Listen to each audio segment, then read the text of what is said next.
Pierina with Fight Clinic. Today we are Skyping with Jessie Jess. She's currently training with Syndicate MMA in Las Vegas. Jessie, Hello. you recently decided to drop down a weight division. What motivated you to choose to move to 125 pounds? So I'd actually been thinking about it for a while, for probably the last four fights or so, that I needed to drop down.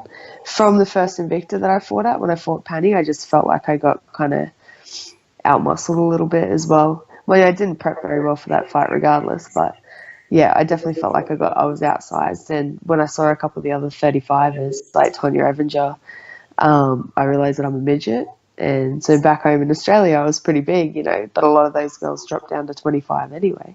Yep. Yeah, and then so after my last fight on Invicta, where the same thing happened, where she weighed in, 6 pounds overweight, and I'm just physically like I just don't have the size Yeah. to be able to deal with that extra weight. So I'd already spoken to my coach John Ward at Syndicate about potentially dropping, and we'd said we'd have one or two fights at 35 and see how I feel. And after that one, I'm like, man, I think I need to drop. And he's like, yeah, I think that's a really good idea. Well, Just because then I, I'm not worrying about the size difference or anything like that, because it plays on my mind a lot. So it'll be good not having that. you're 5'4", which is an inch shorter Yeah. than me, so you're quite petite. I can Yeah, I'm imagine not. you I wouldn't say finding that. petite. I'm short. I don't know if I've ever been called petite. Medium now. Thank you. You're currently training at Syndicate MMA in the US. How does the level Yep. of training compare to Australia? It's a lot different. I'd say, what's the best way to put it? It's just the people that I train with right now have been doing some form of combat sport their entire life. Whereas the people that I train with back home, whilst they're still really good, they've been doing it for their adult life. They're exactly the same as me. So it's like the difference between, just that experience more than anything else. And I like that I can just focus on training out here. So we have like our pro sessions are during the day, which is awesome because it means like I never miss them. I don't have to worry about working all day and then trying to find the energy to train afterwards or anything like that. Like back in Sydney, I was training at 10 o'clock at night after working all day and then having to go back to work straight afterwards anyway. So out here, it's just not only is the skill level just a lot higher because they've been doing it for so much longer. Just the ability to focus solely on training is something that, I probably could be really successful with the training back home if I had the ability to do that and not have to worry about working or putting a job before training. So just being a professional athlete. Exactly. And not someone who works three jobs and tries to fight. Is there a particular reason you chose Syndicate MMA over other gyms? So it was originally only supposed to be like a stop off. I was only going to be here for 3 weeks, and then on my fourth day, I was sitting down with John Wood in the cage after doing a pad session, and I said to him like, I think I'm going to stay out here. Him and I have a chemistry, that I've only found with one other coach before. Like he understands that I'm a lunatic, and he knows what my fight style is, and he's made so many improvements in such a short time frame that I couldn't, like, after the first couple of sessions with him and seeing how he coaches and seeing the relationship that he has with all his fighters, I couldn't leave. It's something that I haven't found at many of the other places that I've trained at. But yeah, I was only going to be here for 3 weeks to help with Roxanne Modafferi's camp, and then I stayed and just haven't left yet. So, but I think they like me here, so I might stay a bit longer. That's awesome. That's awesome. Yeah. How long have you been out there? 4 months, Four since months. September. Yeah. Cool. So Wimp to Warrior, what is it, hmm and how do you fit in? So Wimp to Warrior is a 22-week training program where we take men and women who have very little or no martial arts experience, and we put them through a fight camp. So they have full fight coaches. They do everything that the professional athletes would do. And then at the end of the 22 weeks, they have a fight with someone else from the program. So, like, it's an incredible experience. I used to do a bit of coaching on the one back in Sydney. before I moved out here. And then when I came out here, like, he runs it, Richie Kerner, he called me and he's like, hey, we want to put one on in Vegas, you know, now that you're out there, would you be interested in setting it up? And I spoke to John Wood and the powers that be at Syndicate, and yeah, they were all on board for it. And it means I get to be the head coach, which is pretty cool because it's a really, like, one, it'll be the first female run Women to Warrior out of, I think there's been 10 or 11 over the world now. So we'll be the first one that has a female head coach. And I'm excited just kind of to have the opportunity to change so many people's lives and see how I really, you know, like, prove to myself and prove to a lot of other people that I can take people from being beginners to at least amateur fight level, you know. So I'm excited about it. We've got amazing coaches at Syndicate that are working with me on it. And yeah, we're all really looking forward to it starting. That's really exciting. Does coaching for Wimp to Warrior differ for normal coaching? Depends. Like, a lot of what I do at the moment is with kids or like hiring point more. In the past, I've coached amateur fight teams, but in saying that, everyone that I've coached has already had some kind of basic level. So the people that we're going to get from Wimp to Warrior are people who, you know, might be overweight or like depressed or looking for something new in their life, looking to meet new people, haven't done any sort of fight training before, maybe haven't considered having a fight up until they saw the program being advertised. So I think it'll be really different, but I'm excited to, like, have the chance to introduce people into the martial arts lifestyle and kind of the fight lifestyle, because it is a really, really unique environment to be a part of.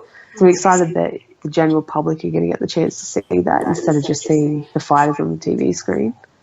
Fighting on Invicta FC must be a real buzz.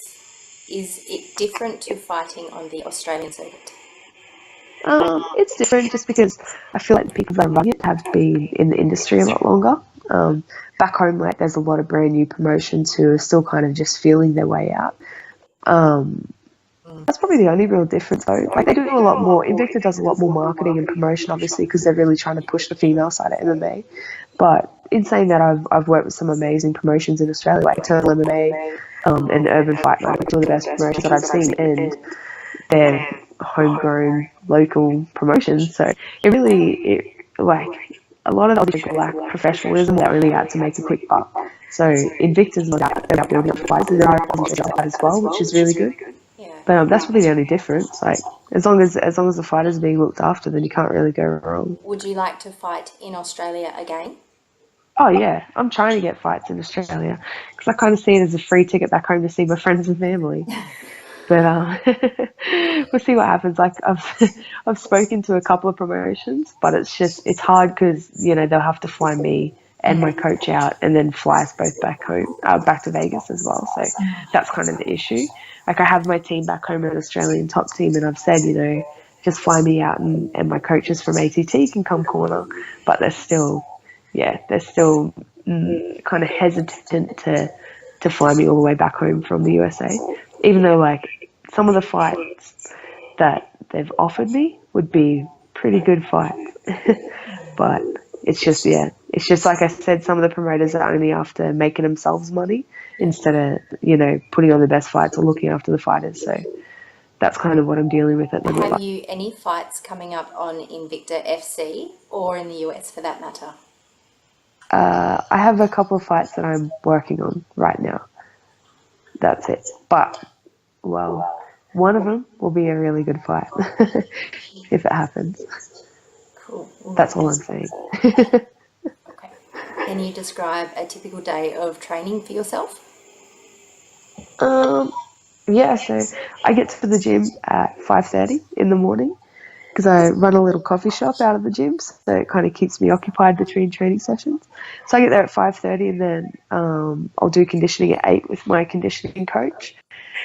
Then some days, like every second day, I'll do no-gi at 10 o'clock, and then we have practice every day at 11:30, so the pro class, which will be like either, you know, technical grappling, or we have sparring 3 times a week in the 11:30 class.